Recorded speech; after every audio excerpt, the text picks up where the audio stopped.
Bharatiya Janata party के जिला के प्रभारी और सांसद श्री विद्यासागर सोनकर जी, वनराज जी, पूर्व विधायक श्री गजाधर सिंह जी, पूर्व विधायक श्रीमती आशा किशोर जी, पूर्व विधायक श्री रामलाल अकेला जी, भारतीय जनता पार्टी के जिला के उपाध्यक्ष राजेंद्र चतुर्वेदी जी, अमरीश सिंह मौर्य जी, विनोद कौशल जी, नीलिमा सिंह जी, जितेंद्र सिंह जी, हरशंकर मौर्य जी और भारतीय जनता पार्टी के लोकप्रिय प्रत्याशी अशोक कोरी जी और भारी संख्या में यहां पर उपस्थित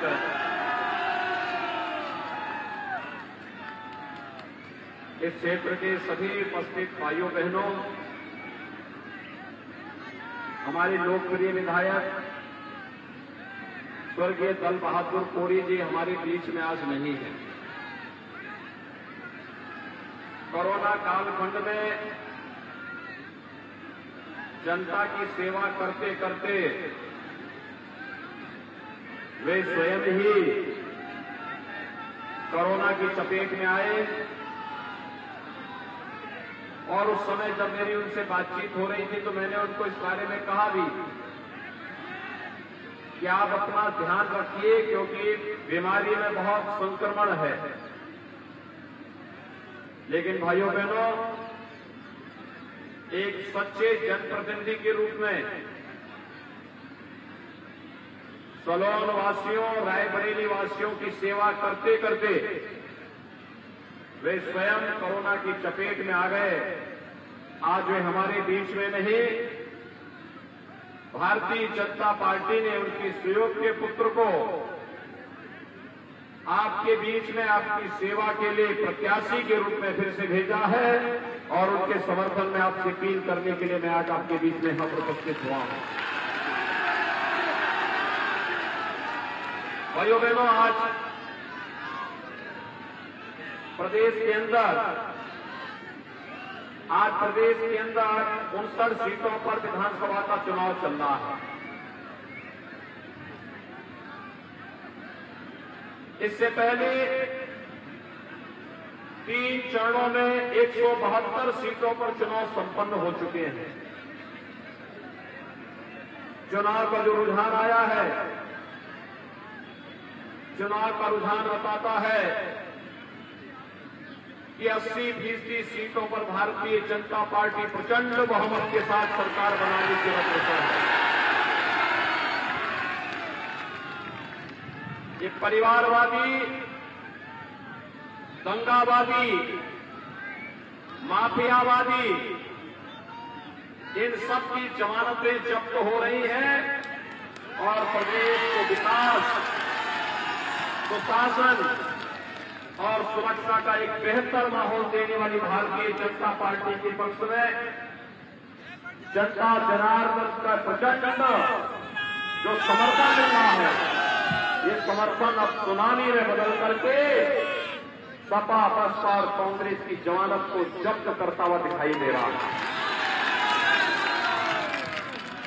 और इसीलिए जब दमदार सरकार बनती है तो विकास भी दमदार होता है और उससे आपका सलोन वंचित न रहे, इसके लिए आपका आह्वान करने के लिए मैं विशेष रूप से आपके पास आया हूं। भाइयों बहनों, मैं रायबरेली की धरती को बार बार नमन करता हूं। ये धरती मां गंगा के आंचल में बसी है। मां गंगा के पार कृपा यहां पर है। ऋषि मुनियों और क्रांतिकारियों की धरती है और यहीं पर भारत महान सपूत राणा देवी माधव भक्त सिंह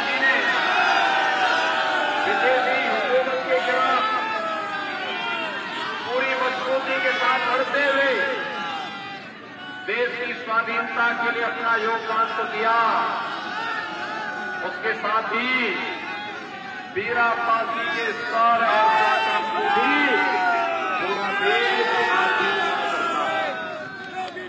मैं भारत माता के महान सपूतों को आज के इस अवसर पर कोटि कोटि नमन करते हुए आप सभी रायबरेली और सलोन वासियों का हृदय से अभिनंदन करता हूं, स्वागत करता हूं।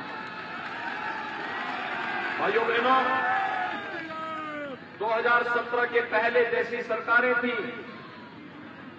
हर तीसरे दिन दंगे होते थे, गुंडागर्दी, कर्फ्यू, यही उत्तर प्रदेश की नियति बन चुकी थी।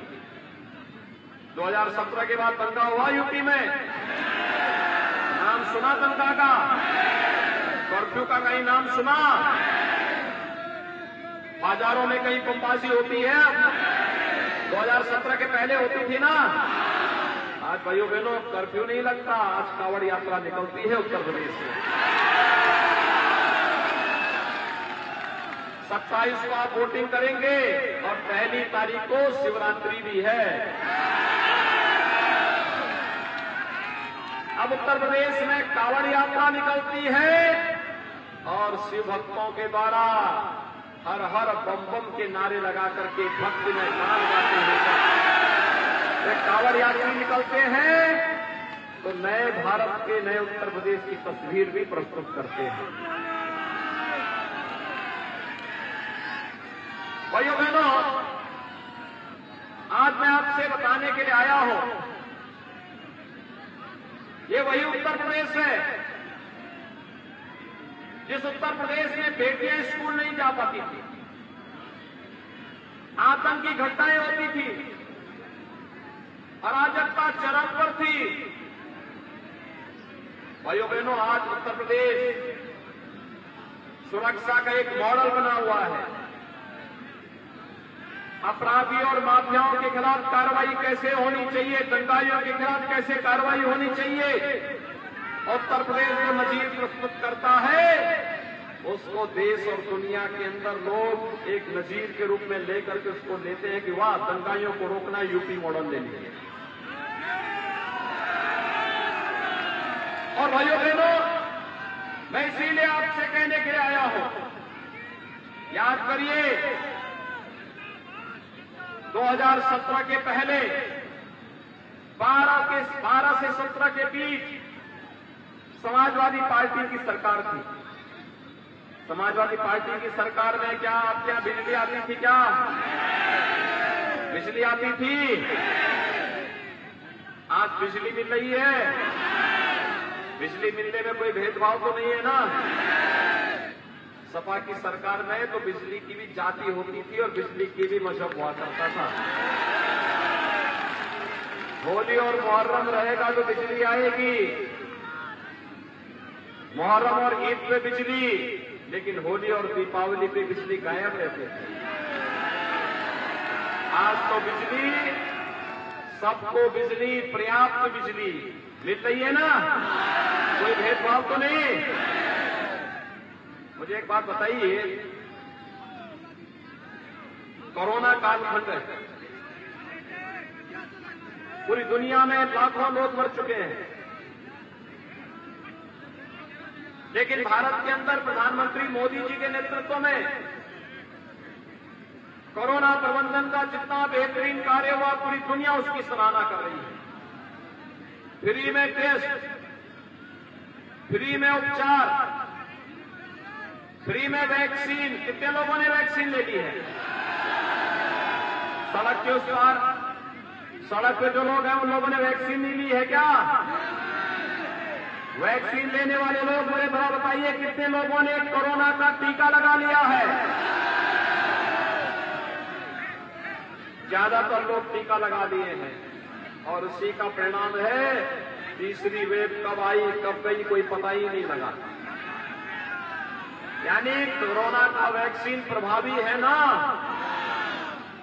लेकिन जो लोग बोलते थे ये वैक्सीन नहीं लेंगे, ये तो मोदी वैक्सीन है, ये बीजेपी वैक्सीन है, आज उनको अपने वोट की चोट से जवाब देंगे ना कि अगर इस वैक्सीन ने हमारी जान को बचाया है तो वोट भी यही जाएगा, बताएंगे ना? सभी लोग सहमत हैं? भाइयों बहनों, वैक्सीन का पैसा तो नहीं लिया किसी ने आपसे, किसी से कोई पैसा। सपा बसपा की सरकार होती तो ये वैक्सीन भी मार्केट में ब्लैक हो जाएगा। डबल इंजन की सरकार है, डबल डोज राशन की मिल रही है कि नहीं मिल रही है? 2 बार राशन मिल रहा है, साथ में दाल तेल नमक भी मिल रहा है कि नहीं मिल रहा है? ये जो राशन का पैसा है, ये जो दवा का पैसा है, वैक्सीन का पैसा है, सड़क का है, पॉलिटेक्निक का है, ITI का है, मेडिकल कॉलेज है, एम्स है। भाइयों बहनों, ये काम 2017 के पहले क्यों नहीं होते? क्योंकि 2000 पहले जो सरकार प्रदेश में थी, विकास उसके एजेंडे में नहीं था, गरीब कल्याण उसके एजेंडे में नहीं था। 2017 के पहले समाजवादी पार्टी रही हो या बहुजन समाजवादी पार्टी, उनके एजेंडे में था अपराधियों और माफियाओं को संरक्षण देना, आतंकवादियों के प्रति संवेदना व्यक्त करना। वे गरीबों को मकान नहीं देते थे, गरीबों को शौचालय नहीं बना के देते थे, गरीबों को बिजली नहीं देते थे, गरीबों को उज्ज्वला योजना का कनेक्शन नहीं देते थे, गरीबों को 5 लाख आयुष्मान भारत का कार्ड भी नहीं देते थे, गरीबों को राशन भी फ्री नहीं देते थे। और भाइयों बहनों, भारतीय जनता पार्टी की डबल इंजन की सरकार ये सभी सुविधाएं गरीबों को फ्री में उपलब्ध करवा रही है ना? मुझे एक बात बताइए, अयोध्या में राम मंदिर का निर्माण प्रारंभ हो गया कि नहीं हो गया? खुश हैं? ये काम होना चाहिए था, सपा करा सकती थी, बसपा, कांग्रेस। भगवान राम का भव्य मंदिर बनने से आपको प्रसन्नता है ना? किसने किया? कौन बनाया है? भगवान राम का भव्य मंदिर निर्माण पर गौरव की अनुभूति होती है ना? और भाइयों बहनों, यही नया भारत का नया उत्तर प्रदेश है। जो भाजपा कहती है वह करके दिखाती है। और अभी तो हम लोगों ने तय किया है, अभी युवाओं के लिए हमने तय किया है, उत्तर प्रदेश के युवाओं के लिए। भाइयों बहनों, ये जो दंगावादी थे, परिवारवादी थे, इनके लिए सेफई खानदान का विकास ही सब कुछ था। नौकरी आती थी, सेफई खानदान वसूली के लिए निकल पड़ता था, चाचा भतीजा सब निकलते थे वसूली के लिए। नौजवानों की नौकरी पे डकैती पड़ती थी, अन्नदाता किसान आत्महत्या करता था, गरीब भूख से मरता था, प्रदेश बदनाम होता था।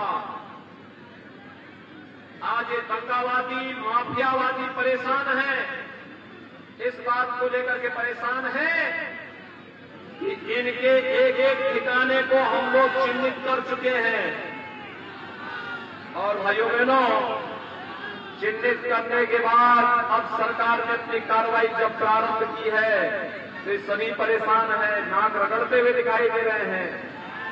जो माफिया, जो अपराधी, जो दंगाई पहले गरीबों की जमीनों पर कब्जा करते थे, आज जिनको सपा का समर्थन होता था, भारतीय जनता पार्टी की सरकार में आपने देखा होगा, उनकी गली में तख्ती लटकते हुए थाने के सामने गिड़गिड़ाते हुए इनको आप देखते होंगे और ये कहते हुए देखते होंगे कि साहब जान बकस दो, बस हम सब्जी बेच करके अपना पेट भर देंगे, लेकिन किसी गरीब की जमीन पे कब्जा नहीं करेंगे, किसी बेटी को छेड़ेंगे नहीं। आज ये बोलते हैं ना ये परिवर्तन है, यही फर्क है।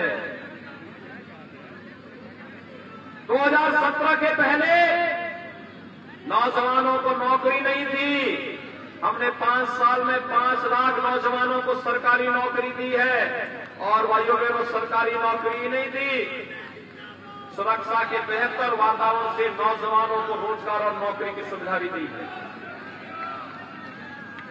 यही नहीं,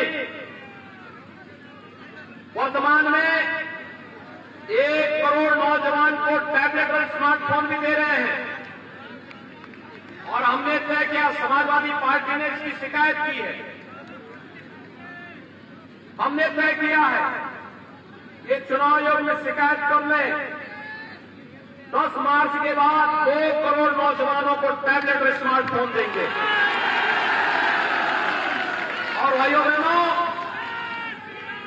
टैबलेट और smartphone, online education, online examination और ऑनलाइन कंपटीशन की प्रिपरेशन का भी जितना मटेरियल होगा ये सब फ्री।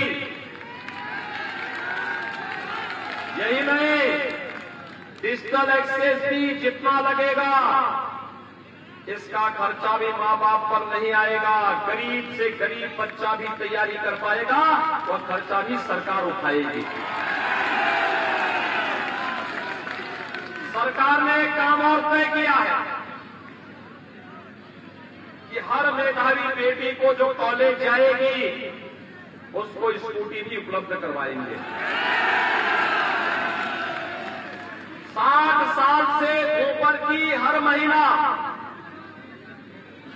उत्तर प्रदेश परिवहन निगम की बस में उसको फ्री में यात्रा की सुविधा उपलब्ध करवाएंगे। और ये फ्री राशन तो है ही, होली और दीपावली में रसोई गैस का सिलेंडर भी फ्री उपलब्ध करवाएंगे।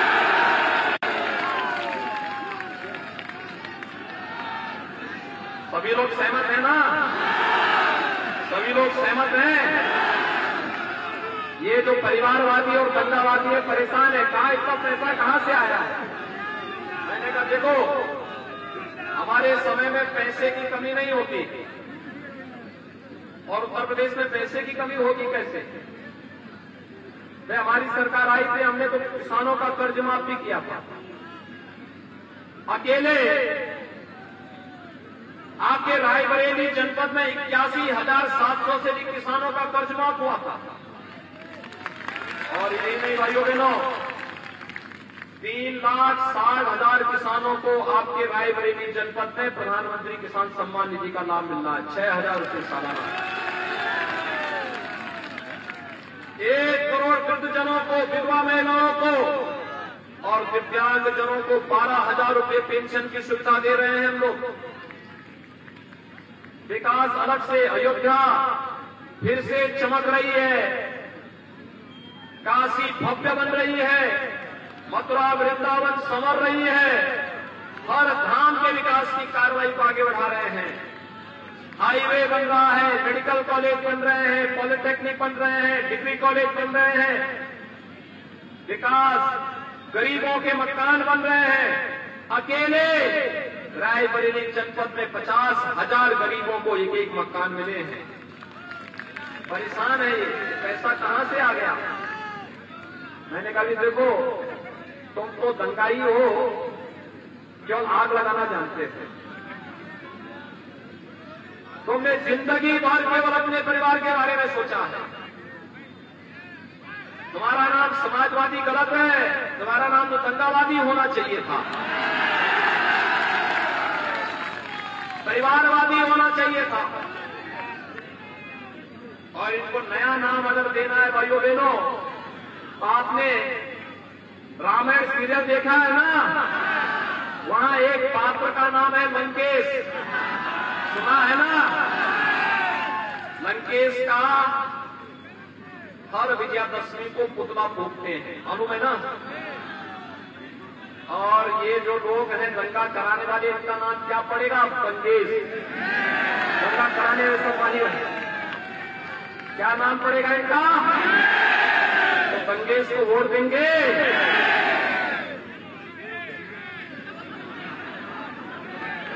भक्तों की ही सरकार बननी चाहिए। तो ये सहमत है ना?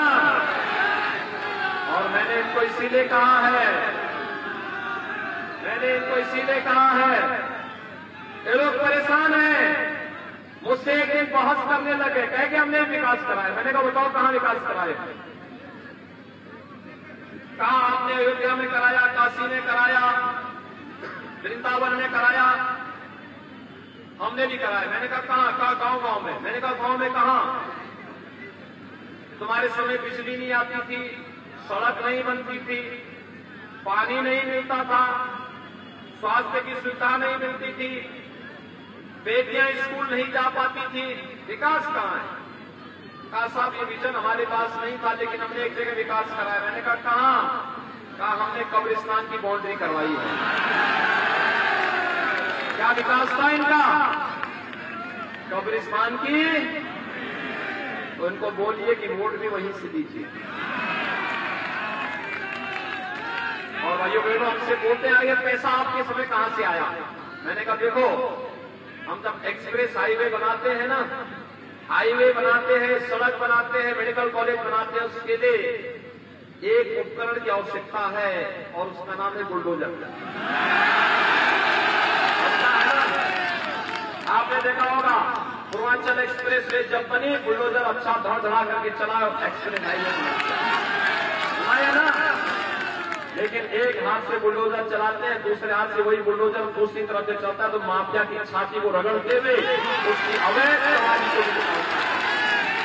और ये जो पैसा आता है, इस पैसे से गरीब को राशन दिया जाता है, आपके घरों में बिजली पहुंचाई जाती है, हाईवे एक्सप्रेस वे बनता है, मेडिकल कॉलेज बनता है, पॉलिटेक्निक बनता है, और बेटियों के लिए स्कूटी भी इसी से आएगा। हर घर में रसोई गैस का सिलेंडर भी इससे पहुंचेगा। सहमत है ना सभी लोग? ये कार्य अनवरत चलते रहना चाहिए।